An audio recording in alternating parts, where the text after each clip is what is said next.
Do I enter? Do I ancestors? Do I? Sacred and divine spiritual guardians of the gateway of sacred words, please accept our deepest gratitude for your healing presence on our altars, on our lips, and in our lives. Thank you for your guidance and inspiration and for your love and blessings. And please accept our love and blessings in return. Hitapu. Welcome to the Sankofa Ancestor Shrine. I'm your host, Sacred Woman Practitioner Tatami, and today we are going to go ahead and skip forward in our book to go ahead and jump into Gateway 1, Sacred Words. Yes, I know what you're thinking. Did you just skip like 40 pages of the book? Yes, I did. And that's because it just goes into it even deeper levels, right? We just did the surface level, then it goes into like going into the colon and all that stuff. And honestly, that's not what we're doing, right? This time going through the book, we're not trying to do this like deep level dive. If you are at a place where you need to do the deep level dive, of course you should go ahead and just read that part of your book. But as for what we're doing, we're trying to make those basic lifestyle changes so that the very ways we move about our lives is different. The very energy we have as we move throughout our daily lives is different. So that's really what we've been focusing on. So that's why I want to go ahead and like, it's not just the good parts version, but I do want to go ahead and make sure we're staying active in those specific areas that will make an overall change in our daily lifestyle habits. So I did want to mention some of these things since they are what has kept me busy for the last month or so. We'll start over here. I have this little praise house. I've been thinking of different ways to, fulfill areas that we do need in a lot of ways in our community that we just don't have, that we just don't do. And I've noticed a lot of the botanicas and a lot of the other spiritual shops that we have, they all kind of sell the same things. And I just noticed that we just don't really have any of our shops selling any kind of figurines, any kind of, or at least not that aren't just being bought and resold by the basic, I guess, what are those companies? You know what I'm talking about. I used to go to those stores all the time. They're the Christian stores where they sell all the angels and the holy water and all that, the Bibles and all that. I noticed that that's the same type of companies that are selling our La Madama statues, our Arisha statues. So obviously I can't replace all of that at once, but I did want to start making more Hoodoo-centric, Black American-centric, and also created by somebody who's trained in the diaspora to fill in some of these blanks. So one of the first things I did was I found a way to make a praise house. Now, this is a Gula thing. This is I think South Carolina, but it's kind of become a symbol of resistance, a symbol of how our ancestors, it's like a sacred space. It's a physical sacred space of how our ancestors weren't bullied out of their traditional culture, their traditional way of praying, their traditional way of expressing themselves, it's one of the few ways that we really maintained us that is also a physical space that you can go to.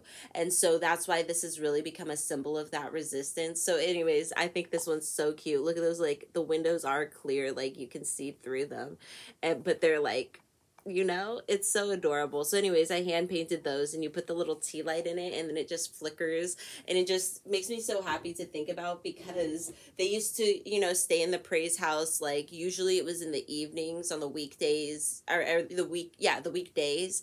And or weeknights. That's what I'm trying to say. The nights, but during the week, because they would have to go to the white man's church on Sundays, but they would go during the weeks and they would stay well into the night praying and dancing and singing and doing the ring shouts and stuff. So when you have the little light in there and it's just flickering, it's so adorable. Okay, so the next ones I'm going to show you are these Lama Dama statues. If you're familiar, Lama Dama is a representation. She's like a spirit guide, a representation of all of the Hoodoo women who came before us, and really what they, you know, the tradition they carried on, the power that they lent you. So whatever spirit guide is in your friend's Lama Dama statue obviously wouldn't be the same necessarily as yours, unless it's like, you know, your sister or something. Then there's maybe a good chance that you would have the same. So I have a little one, a little pocket one that she can fit in like your purse or your car, or in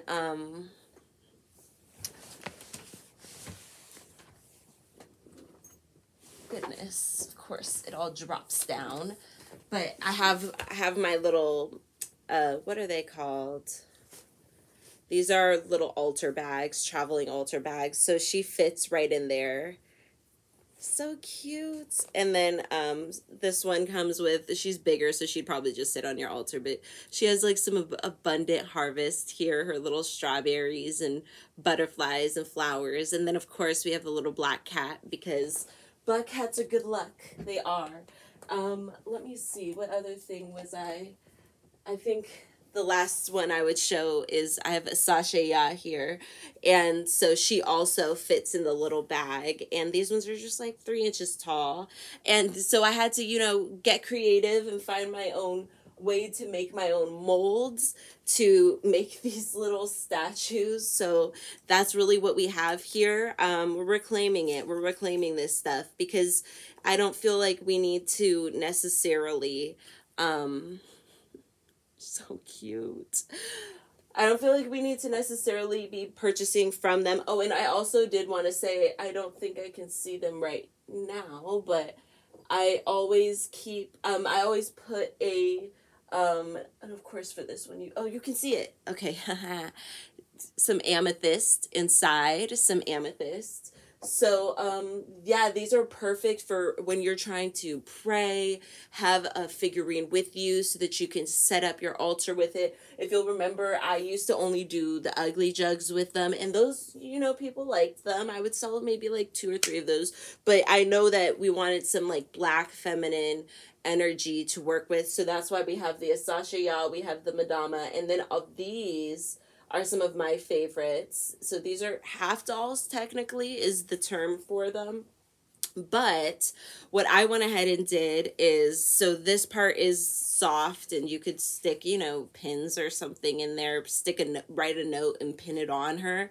And you could also, this part is a little mojo bag that comes with some high john and some other things, and she's formulated for protection. So you could put her in a kid's room, you could put her in your business, on your desk, you could put her in let me think, at the front of your house or somewhere in your house or on your altar. This is all technically altar stuff. So yes, we have a little bag, and then you can put things you want. You could write a note and put it in there. You could put some money in there, some other things in there. And so, yes, aren't they just adorable? They're so sweet. But yeah, they are mojo bags. So they're fully functioning mojo bags. They're not just the doll. But I mean, they could be. You could get one and just clip off the mojo bag and keep that somewhere in your kid's room. And then your kid could technically play with it. But the mojo bag is obviously the important part. At any rate, so yeah, she has like a tiny one of these bags. Just so cute, sisters. Okay, anyway. Oh, and then the final thing I was going to show you, that this is just for fun to show you, was here we have my finished, it's a kiss clasp purse. The way you have to say that is so funny to me. So anyways, if you recognize, the front is from Mules and Men by Zora Neale Hurston, and the back is Bones, Throws, and Curios. We got our bone throwing set here, and an oil lamp, so, and you know, a little house plant. So isn't it just adorable?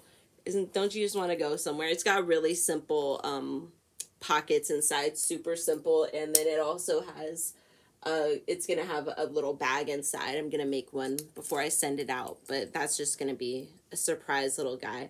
But the real part of the bag is obviously the outside, which took like a month. But isn't it so adorable? So at any rate, if you're trying to get any of this stuff, you can absolutely go on to ritualready.com and yes, let's get started. So that's where I've been. That's what I've been doing, is just trying to focus in on that. We are going to be doing a giveaway soon. I have a couple giveaways. And I think I'm going to be doing them this week because it's my birthday coming up, July 24th. Okay. So for the sacred words portion, I think this one is such a good one to start on because it's just something to keep in mind at all times. The power of our words, the power of focusing on working with our ancestors, of talking, speaking out loud those things that we want, writing them down as well. Finding those ways to utilize the sacred word as we move through every gateway. And so sacred words element is air. And she says, in the beginning there was the word, and the word began in Nu, the womb, the first primordial waters. The sacred words rule the throat center. The sacred words initiation eliminates communication problems and blocks in the expression of your creativity. It eradicates the expression of destructive, debilitating words that lessen self and others. The sacred words initiation gives you the power to communicate honestly, creatively, and holistically throughout every aspect of your life. The sacred words initiation teaches you to speak words that build, rejuvenate, and heal self and others. This Gateways works will help you to eliminate sacred word blockages, thyroid problems, bronchitis, throat blockage, and laryngitis. The spiritual exercises of ascension are to be performed daily for 7 days, the number for spirit. So definitely we're going to be working on this gateway probably for about a month or so. So let's see. I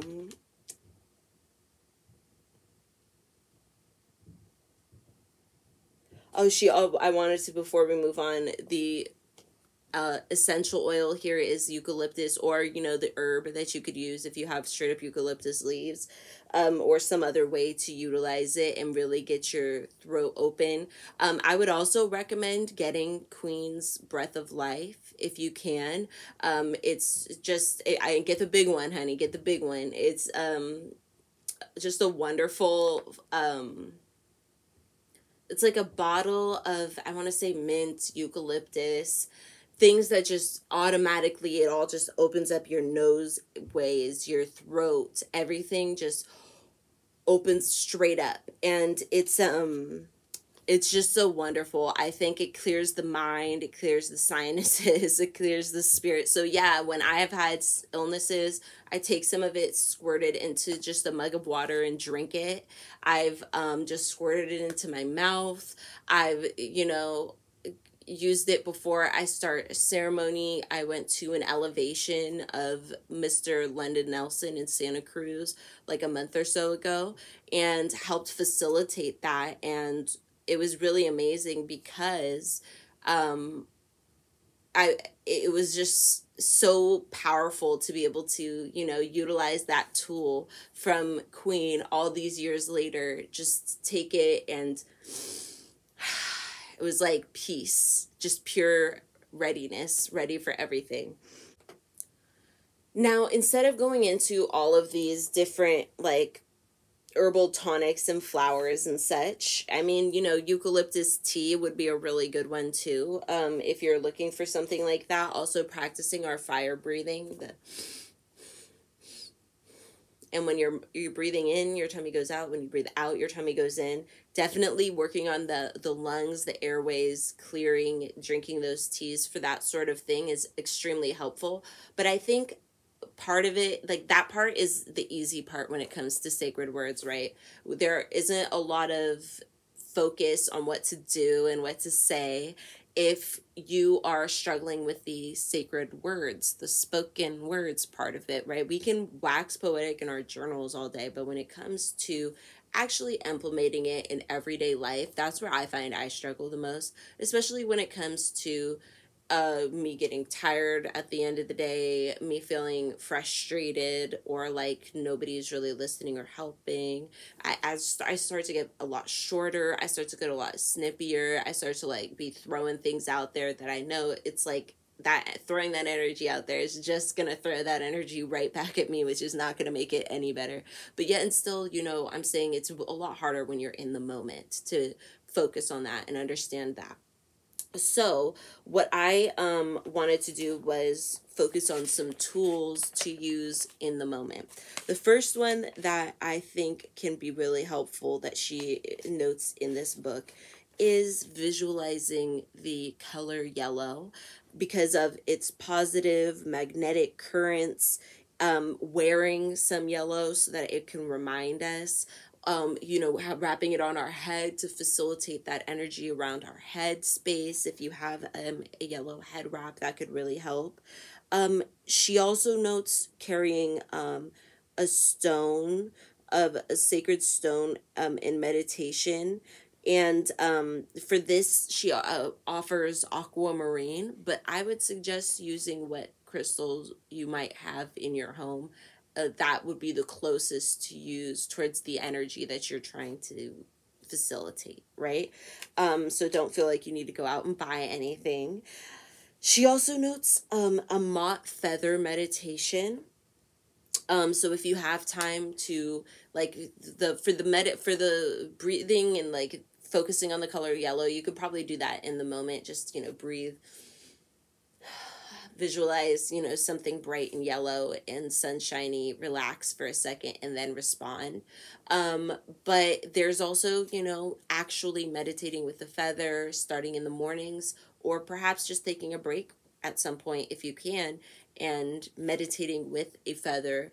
Doesn't have to be the mott or ostrich feather. It could be a chicken feather, right? Those are protective, and there's something we use in our mojo bags all the time. A black chicken feather would probably be preferable, but whatever chicken feather that you can get your hands on is appropriate. And then also, you know, there could be, if you have a need for making a mojo bag that includes the aquamarine, that could also be something that you could carry around and have around your neck, hung around your neck. The other thing that I really want to encourage you to do is to memorize the Sacred Woman Spirit Prayer. So being able to recite that by heart, in your heart, or at least a portion of it, to be able to start off your prayer and start off yourself, or just repeat that part, that can also be a really powerful thing to be able to do. So I'm going to read it out loud here for those who don't have the book. This is the Sacred Woman Spirit Prayer. Sacred woman in the making. Sacred woman, reawaken. Sacred spirit, hold me near. Protect me from all harm and fear beneath the stones of life. Direct my steps in the right way as I journey through this vision. Sacred spirit, surround me in your most absolute perfect light. Anoint me in your sacred purity, peace, and divine insight. Bless me, truly bless me as I share this sacred life. Teach me, sacred spirit, to be in tune with the universe. Teach me how to heal with the inner and outer elements of air, fire, water, and earth. Okay, so I think that one is, you know, it's pretty long, but I think that there could be a few lines in there that somebody could use to keep them going throughout the day. For example, teach me, sacred spirit, to be in tune with the universe. Teach me how to heal with the inner and outer elements of air, fire, water, and earth. Or even just, you know, say, teach me, ancestors, to be in tune with the universe. teach me, ancestors, to be in tune with the universe, or direct my steps in the right way as I journey through this vision. These are very simple lines, one-liners that you can memorize and then have come up in your mind as you go throughout the day, or perhaps, write them down and put them up places around your house so that you see them and they can continue to encourage you and keep you in your center, right, in your right state of mind. So that, because that's really what it is when we're struggling with our sacred words, is that we're being knocked out of our center by outside circumstances, and that's really what we're working towards not happening so often, and being more in our center so that we can operate from a place of sacred love and wellness, and not just a place of reacting to whatever is happening, and selfishness and centeredness. Self-centeredness. We do want to be centered, but not self-centered. And so, there is a difference between that balance and being able to find all of that, find that balance within our lifestyles as it is. And then there's also, she has this basic Hesi Nukpu Nterhmet. I am a sacred woman. You could repeat that to yourself. I am a sacred woman. I am a sacred woman. Getting out the thoughts that are not as positive is also very important, not denying that those thoughts exist, which is why journaling, putting aside that time to journal or draw or create in some way that can express that, or even just, pray out loud and vent by yourself, without obviously having other people needing to hear all that is still an appropriate way. So, make sure you do make time to journal or to work through those thoughts in some way. And that also is a part of the sacred word journey. Okay, so the final one that I want to offer as two more tools that I want to offer. She mentions using a tape recorder or a video camera to observe how you use your words. So one way you can do that is perhaps vent to the camera and then watch that back and see how you present yourself. What parts you really seem to focus on versus, and if that's really what matters in all of this. Also, perhaps setting up a camera of, maybe a phone that has some space, and videotape yourself for an hour or so interacting with your family. See how you interact, see what you say, how you feel. Are you a little snippier than you perhaps should be? Give yourself a goal of what to say instead of those things. Though, for example, for me, I was reading something recently where somebody gave a whole list of things to say instead of no. For example, saying fragile, if it's something that could break, instead of always being like, no, chasing your kids all around the house, you know what I'm saying? And I've thought to myself, like, do I say no a lot? I don't even remember, but that's a really cool thing to think about and to remember is, instead of saying no, giving that more of that reason of why I would be saying no. She gave some other examples, but for whatever reason, fragile is the only one coming to mind right now. I think one of them was halt. I don't know. But, it gives like a sense of urgency that isn't always just saying no to your children all the time. So I think, and then it's like if it's your spouse, like noticing when perhaps you're more snippy or when they are more, and how you react to that. Does that automatically throw you off kilter? So there's so many ways that we can take advantage of modern technology to see what we're doing and how we're doing it, even when we're unconscious. And I think that could be a really valuable tool. So the tape recorder or video camera. And finally, there are some other sacred words that she shares, which is, ancestors, help me to speak sacred words to myself and all others. I think that one is probably the best of them all, right? It's one of the more direct when it comes to sacred words, whereas the other ones could probably be used for many other circumstances as well. But yes, help me to speak sacred words to myself and to all others. And when you're speaking those sacred words to yourself, I think it puts you in that better frame of space to be able to speak it to other people, because you're in the habit of, even when you're in your inner dialogue, of speaking those healing words, sacred words to yourself, and to others, perhaps in your inner dialogue as well. Okay, so we're going to stop there, and we'll pick up at making a word sacred next time. Thank you so much for joining me for this Sacred Sisters Circle. May your ancestors and spirit guides be with you at every crossroads. Please join us at patreon.com/Sankofa Shrine. And if you'd like to support, and I will see you next time.